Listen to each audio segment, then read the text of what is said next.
Alhamdulillah, wassalatu wassalamu ala rasulillah wa ala alihi wa man wala, ma ba'd. Sebelum tu saya nak tanya dulu JPR. Tadi yang paling lama sekali tadi berapa lama? 7 minit so saya minta kalau boleh lepas ni keadilan SPR lah, kalau saya lebih sikit tak ada masalah. Okey. JPR ya. InsyaAllah tadi blackout. Okey, sekarang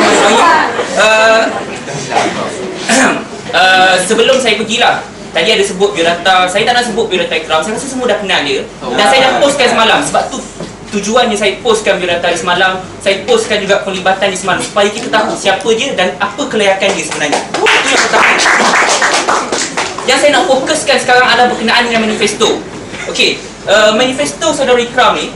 Okey, sebelum tu masa saya cakap minta kalau boleh tengok tenung muka dia. InsyaAllah ini bakal pimpinan kita. InsyaAllah. Okey, apa awak jangan tengok lama-lama nanti kita. Okey, manifesto Ikram ni ada 4 item utama. Pertama, akademik. Kedua, pembangunan modal insan. Yang ketiga, keselamatan dan sosial Islam ataupun kebajikan. Yang kelima, Baitul Muslim. Ini boleh saya katakan antara manifesto hot lah. Daripada Fifi bawa dulu, Pak An bawa dulu, semuanya nak jadi KB. Dan insyaAllah KB kita akan bawakan juga tahun ni item Baitul Muslim sebagai manifesto beliau. Yang pertama, akademik. Dalam title akademik, manifesto yang pertama adalah mengemas kini serta menambah baik sistem subjek master bagi menghadapi tahun klinikal yang lebih mencabar pada sesi akan datang. Ada orang tanya saya sebenarnya, adakah saya nak kata sekarang ni sistem subjek master kita ni tak elok?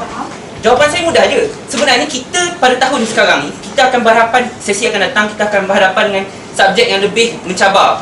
Tahun yang lebih yang lebih banyak onak dan durinya lah, lebih kurang. Okey. So, bila kita nak berhadapan dengan cabaran yang lebih tinggi, kita buat sistem yang lebih elok. Contohnya, analoginya, kita nak masuk kandang, contohnya ban ayam, kita tak perlulah nak bawa pisau ke, pistol ke, nak pertahankan diri kita. Kalau nak masuk kandang harimau, at least kena dah pistol kan?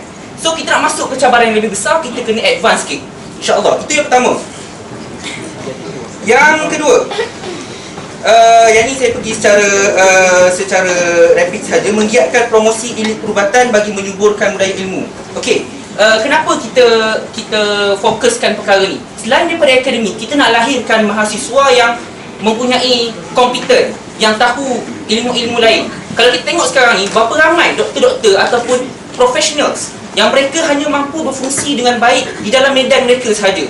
Doktor jadi doktor dekat hospital, engineer jadi engineer hanya dekat office dia lah. Tapi bila mana mereka masuk dalam masyarakat, mereka menjadi ahli masyarakat yang bebal. Mereka tak mampu untuk mempertahankan hak rakyat. Mereka tak mampu untuk mempertahankan suara rakyat. Jadi kita nak supaya ahli best kita, lebih spesifiknya, mampu menjadi doktor yang bukan sahaja mampu berfungsi di dalam ruang kerja mereka sebagai doktor, tapi mampu untuk menjadi ahli masyarakat yang efisien dan mampu untuk mempertahankan masyarakat, insyaAllah. Item yang kedua, modal insan. Seperti mana kita tahu perubatan bawakan agenda pembangunan modal insan pada tahun ini. Jadi insyaAllah KB kita akan membantu sedaya upaya untuk menjayakan agenda pembangunan insan dalam perubatan, insyaAllah. Itu yang pertama. Berkenaan dengan kelas tafakur perubatan, insyaAllah ahli bakal ketua bas kita, calon ketua bas kita ni akan cuba untuk meningkatkan. Saya cuba sebenarnya untuk dapatkan, tapi mungkin belum sempat lagi. Kadar kehadiran ahli bas kita ke kelas tafakur tak dapat analisis lagi kot, tak apa. InsyaAllah. InsyaAllah. Lepas ni kalau boleh kita nak cuba tingkatkan kehadiran supaya thaqafah lebih banyak dalam bas kita.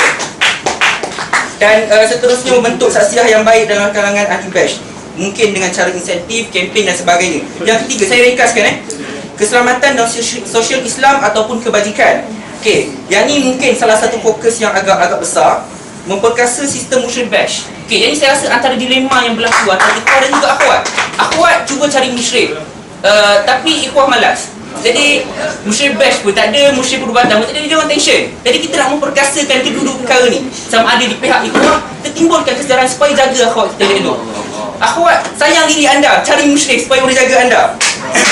Dan seterusnya, akhir sekali, yang keempat, kalau dah sistem musyrik ni payah sangat, tak, kita cari musyrik tetap, nikah insyaAllah. Kalau tengok tahun lepas, Afifi dia cuba bawa juga agenda Baitul Muslim. Apa yang dibuat, isi borong Baitul Muslim dan sebagainya. Saya tak kata gagal. tiba-tiba gagal di kampus ni saya yakin itu antara usaha yang dia cuba buat. Dan insya-Allah Ikram akan bawakan usaha yang lebih agresif. Kita akan cuba insya-Allah. Sekurang-kurangnya ada juga pasangan yang berkahwin tahun depan.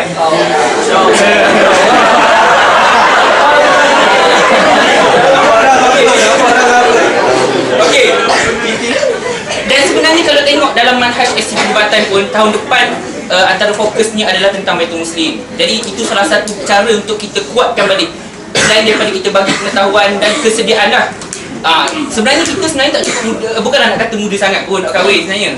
Kan? Kalau tengok dalam satu hadis yang Nabi sebut kepada wanita, disebut kalau datang kepada kamu seorang lelaki yang baik agama dan akhlaknya, maka nikahilah dia. Kalau tidak, akan berlaku kerosakan di muka bumi. Antara benda fokus yang disebutkan oleh Rasulullah ni, kualiti untuk jadi seorang suami selain daripada akhwat lah. Pertama sekali, baik agama.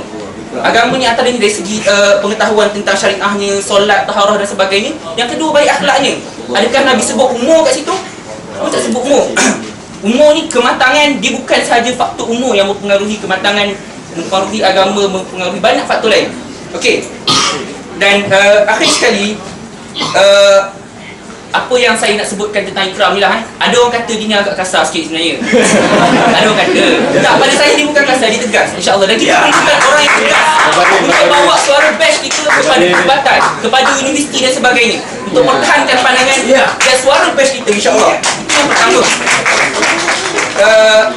Yang kedua, saya dah lupa tak ada idea nak cakap. Okey.